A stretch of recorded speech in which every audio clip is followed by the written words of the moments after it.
Hello students, welcome to my YouTube channel biology classes. So students, आज की class में मैं बहुत ही इंटरेस्टिंग टॉपिक लेकर आया हूँ जो क्लास 10th की बायोलॉजी के वेरी वेरी इंपॉर्टेंट क्वेश्चन है ये, और जिसका मैं प्रश्न भी बताऊंगा और इसका आंसर भी आप लोगों को दूंगा। तो प्रश्न के साथ साथ इसका उत्तर भी रहेगा। तो बहुत ही इंपॉर्टेंट प्रश्न है जो कि कई बार ये यूपी बोर्ड एग्जाम में आ चुके हैं प्रश्न। तो प्रश्न क्या है, देखिए आप फटाफट देख लीजिए इन प्रश्नों को। प्रश्न यह है कि रुधिर और लसिका में अंतर बताइए, different between blood and lymphatic.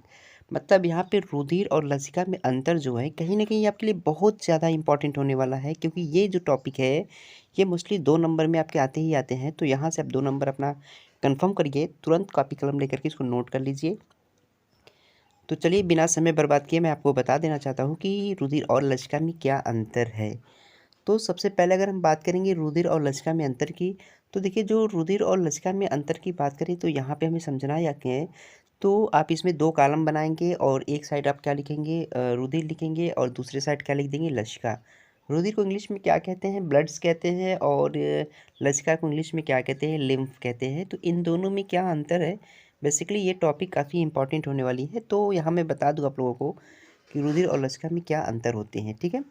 तो अगर रुधिर में बात करें तो रुधिर के सबसे पहले पॉइंट्स को हम ये समझेंगे कि जो रुधिर होता है यह एक रंगहीन होता है, ठीक है। क्या होता है, रुधिर जो होता है एक रंगहीन, सॉरी, रुधिर जो होता है रंगहीन नहीं होता है।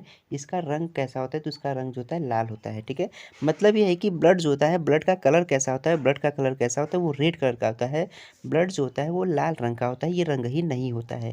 और यहीं पर अगर हम लसिका की बात करें तो जो लसिका होता है, लसिका क्या होता है, लसिका रंगहीन होता है और इसका कोई रंग नहीं होता है। तो एक अंतर आप लोग को समझ में आ गया होगा कि जो रुधिर होता है ये रंगहीन नहीं होता है, लसिका जो होता है वो रंगहीन होता है।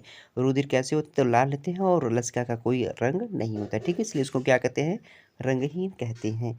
अगर हम बात करें इसके दूसरे पॉइंट की, तो इसका दूसरा पॉइंट क्या हो जाएगा, तो इसका दूसरा पॉइंट क्या हो जाएगा, दूसरा पॉइंट हो जाएगा रुधिर में लाल रुधिर कणिकाएं की संख्या अधिक मात्रा में पाई जाती है।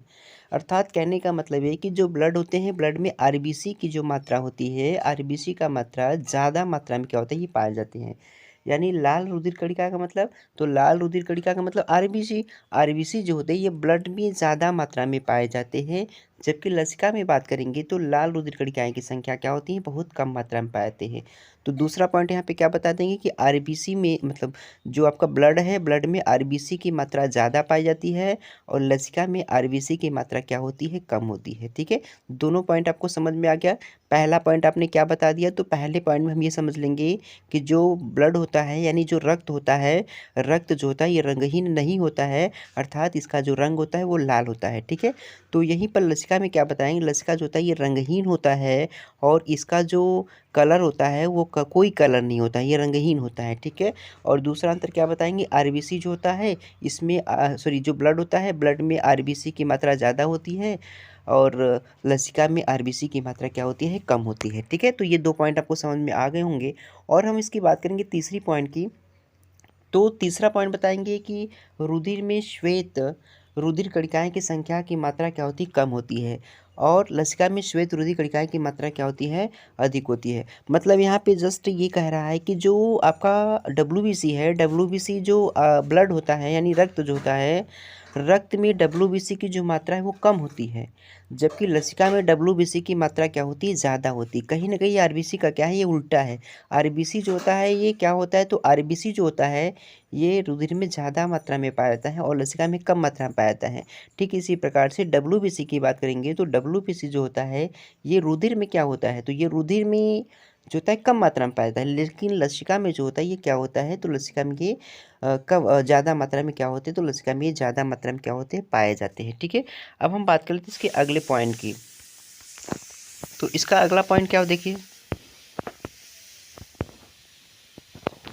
इसका अगला पॉइंट इसमें हो जाएगा कि रुधिर में फाइब्रोनोजेन की मात्रा अधिक पाई जाती है। तो रुधिर में फाइब्रोनोजेन क्या होती है, ये प्रोटीन्स होते हैं। तो रुधिर में अगर हम देखें तो रुधिर में फाइब्रोनोजेन नामक जो प्रोटीन होते हैं ये अधिक मात्रा में पाई जाती है।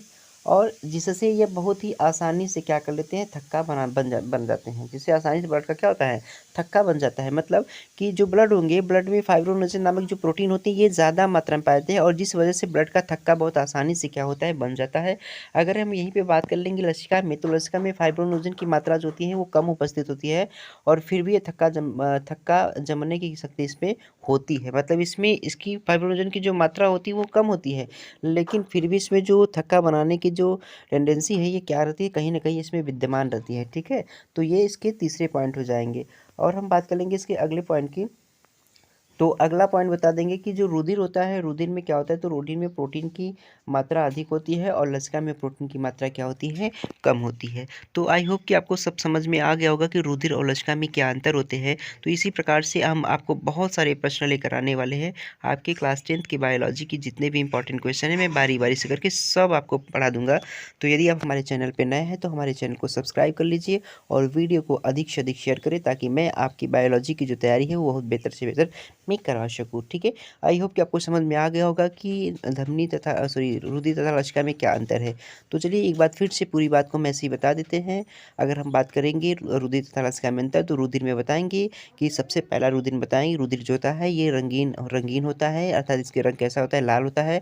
लसिका में जो होता है, लसिका में क्या बताएंगे, लसिका में जो होता है ये रंगहीन होता है, इसका कोई रंग नहीं होता है। उसके बाद बताएंगे कि जो रुधिर होता है, रुधिर में अगर हम बात करेंगे आरबीसी की मात्रा ज़्यादा होती है, लसिका में आरबीसी की मात्रा कम होती है। और रुधिर में डब्ल्यूबीसी की मात्रा क्या होती है, कम होती है, तो लसिका में डब्ल्यूबीसी की मात्रा ज़्यादा होती है। ठीक है, रुधिर में फाइब्रोनोजन की मात्रा, फाइब्रोनोजन नामक जो प्रोटीन होता है वो ज़्यादा मात्रा में पाया जाता है, इसी रक्त को ये थक्का बनाते हैं। और लसिका में क्या करते हैं, तो लसिका में फाइब्रोनोजन नामक प्रोटीन कम पाया जाता है, लेकिन फिर भी इनमें थक्का बनाने की जो गुण होती है वो विद्यमान रहती है। ठीक है, और लास्ट पॉइंट बताएंगे, रुधिर जो होता है ये क्या होता है, तो प्रोटीन इसमें अधिक मात्रा में पाया जाता है और लसिका में प्रोटीन की मात्रा कम पाया जाती है। ठीक है, अगले दिन की क्लास में हम एक नया टॉपिक लेकर आएंगे, तब तक के लिए थैंक यू।